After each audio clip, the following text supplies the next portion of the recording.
আসসালামু আলাইকুম। আল্লাহ যা করে ভালোর জন্য করে। ঘটনাটা নেককারজনক, তারপরও দেখেন ভালো হইল কার কার। দেখেন নূর সাহেব গণ অধিকার পরিষদের মেন যে আসল মানুষ, যাকে দিয়ে আমরা গণ অধিকার পরিষদকে চিনি। আসলে গণ অধিকার পরিষদ এই নামটা যত না পপুলার, তার চেয়ে বেশি পপুলার ভিপি নূর। হ্যাঁ, ভিপি নূর বলতে সবাই এক নামে চিনা ফেলায়, তাই না? যে ওনার চেহারাটা ভাইসা উঠে, একেবারে গো বেচারা একটা চেহারা, বাঙালির চেহারা, পুরাপুরি বাঙালি, একেবারে গ্রাম থেকে উঠে আসা একজন মানুষ। কিন্তু লেখাপড়া কইরা এই পর্যন্ত আসছে, বিনা লেখাপড়ায় রাজনীতি করতে আসে নাই, ছাত্র জীবন থেকেই রাজনীতি কইরা আসছে। কিন্তু আমি কেন বললাম আল্লাহ যা করে ভালোর জন্য? দেখেন, উনি একটা ঘটনায় জড়ায় গেছিল। তৌহিদ আফ্রিদি এবং তার বাবা মাই টিভি এইসব নিয়ে কিছু মন্তব্য করছিল এবং আরো কিছু বোমা ফাটাইছিল সাংবাদিক ইলিয়াস হোসেন, পিনাকি ভট্টাচার্য, ইনাদের নিয়ে।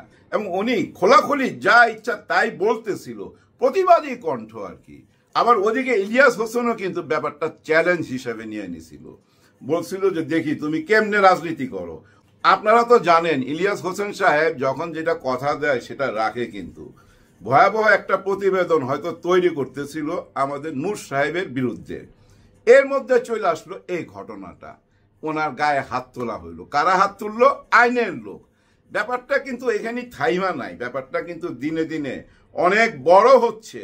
এবং দেখেন, ওই যে বলছি আল্লাহ যা করে ভালোর জন্য করে, ওনার কিন্তু আসতেছিল একটা বিপদ। হ্যাঁ, ওনার রাজনীতির লাইফটাকে একেবারে ধ্বংস করে দিবে এরকম একটা হুমকি তো আসছিল। তার মানে কিছু একটা তো তৈরি হইতেছিল, ওইটার ফাড়াটা কাইটা গেল এই মাইরের কারণে। ওইটা কিন্তু আর আসে নাই সামনে। এবং ভিপি নূরের জন্য ইলিয়াস হোসেনও দোয়া করছে, প্রতিবাদ করছে, এটাই সত্য। এবং বাংলাদেশে যতগুলো দল আছে সবাই কিন্তু একটা জায়গায় চলে আসছে ভিপি নূরের পক্ষে। গণ অধিকার পরিষদের লাভ হইল না ভাই? হ্যাঁ, একদিক থেকে লাভ হয়েছে, তো আলোচনায় চলে আসছে।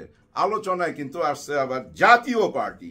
আমরা তো তিনটা দল নিয়েই আলোচনা করতাম, সরকারও খুব গুরুত্ব দেয় এই তিনটা দলকে, এবং প্রথমে এই তিনটা দলকেই ডাকে, পরে অন্যদের সঙ্গে বসে। বিএনপি, জামাতে ইসলাম, এনসিপি, নিবন্ধন নাই ওনাদের কি প্রতীক এখনো কিন্তু আমরা ক্লিয়ার না, তারপরও গুরুত্ব পায় সরকারের কাছে। আর এদিক থেকে দেখেন, বাংলাদেশের বহুদিন ধরে রাজনীতি করতেছে, 9 বছর ওনারা দেশও চালাইছে জাতীয় পার্টি। ওনারা কিন্তু একমাত্র বিরোধী দল যারা বৈধতা দিছে গত সরকারকে। গত সরকার কিভাবে নির্বাচন করছে এটা তো এখন প্রকাশ হয়ে গেছে। রাজসাক্ষী, পুলিশ যে রাজসাক্ষী মনির সাহেব, উনি কি বলছে? 50% ভোট রাত্রেই দিয়ে দিছে। আর ওই ভোটের সাথে জাতীয় পার্টি জড়িত ছিল। ওই সময় তাদেরকে মনে হয় 26টা না 25টা সিট দেওয়া হয়েছিল, কিন্তু 12টা না 11টা সিটে জয় হয়ে আসছে বিরোধী দলে। এবং আওয়ামী লীগ সরকারকে বৈধতা দিছে। কেউ কিন্তু নির্বাচনে যায় নাই, তারাই গেছিল। আজকে আবার তারা নির্বাচন করতে চায়। আজকে দেখেন, এই তিন দল যে আমরা যে তিন দল নিয়ে একটু আগে আলাপ করলাম, সরকারও যেটাকে গুরুত্ব দেয়, এর মধ্যে ঢুকে গেছে জাতীয় পার্টি। এখন মনে করেন আমার এই উনি মনে করেন ইনি দেশটা চালাইবে, আমার বাম হাত, এই যে বাম দিকে, ইনি দেশটা চালাবে। তাহলে বিরোধী দলকে আমরা ধরে নিছিলাম, উনি যদি দেশ চালায়, জামাতে ইসলাম বিরোধী দল। কিন্তু না, এইখানে চলে আসছে এখন জাতীয় পার্টি, লাঙ্গল মার্কা চলে আসছে। জাতীয় পার্টির আবার অনেকগুলা অংশ আছে, কিন্তু খণ্ড খণ্ড অংশ, কতগুলো অংশ আমি বলতে পারবো না। যত খণ্ডই হোক, সাধারণ জনগণ চিনে কাকে? জিএম কাদের সাহেবকে। জিএম কাদের সাহেবের মনোভাব কি ওনার কথা থেকেই বোঝা যায়। উনি কিন্তু এমন কথাও বলে, আওয়ামী লীগ তো নির্বাচন করতে পারবে না। কথাটা ঠিকই বলে, কেন পারবে না?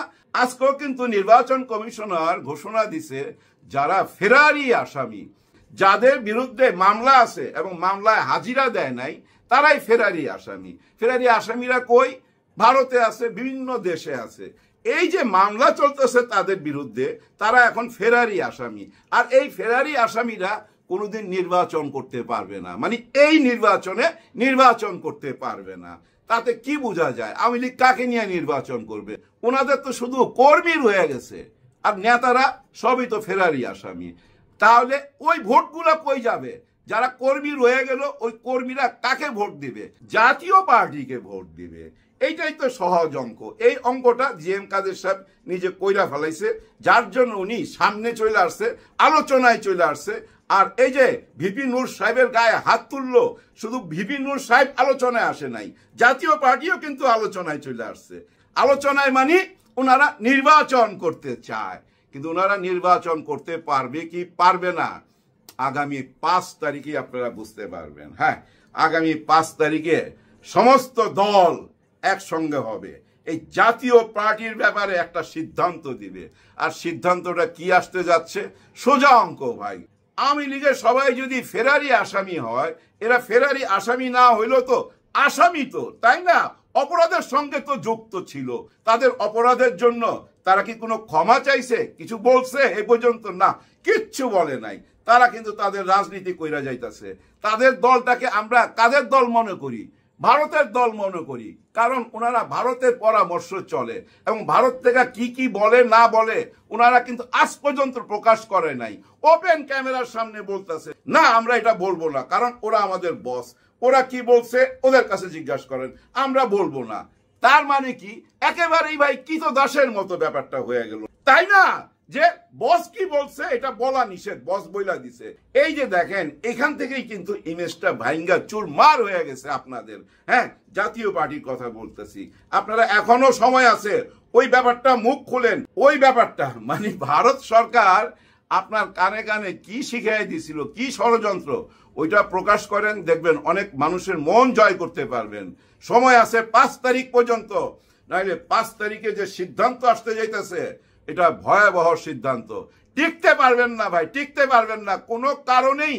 কেউ মনে করেন না জুলাইয়ের গণ অভ্যুত্থানের রক্ত বৃথা যাবে, বৃথা যাইতে পারে না, এটা হইতে পারে না ভাই। কেন হইতে পারে না? দেখেন, এই যে ছাত্র রাজনীতি হচ্ছে ডাকসুর, এখানে একটা স্লোগান আছে, যে স্লোগানটা গত 16-17 বছর এত হাজার কোটি বার শুনছি, শুনতে শুনতে কানের পোকা মইরা গেছে, আর শুনতে ভাল লাগে না। একটা একটা শিবির ধর, জবাই কর, এইটা কি ভাই? আবার দেখেন স্বাধীনতার পক্ষে বিপক্ষে রাজাকার, আমরা রাজাকারদের ভোট দিব না। এই ডাকসু নির্বাচনই চলে আসছে, রাজাকারকে ভোট দিব না, দেশ বিরোধীদেরকে ভোট দিব না।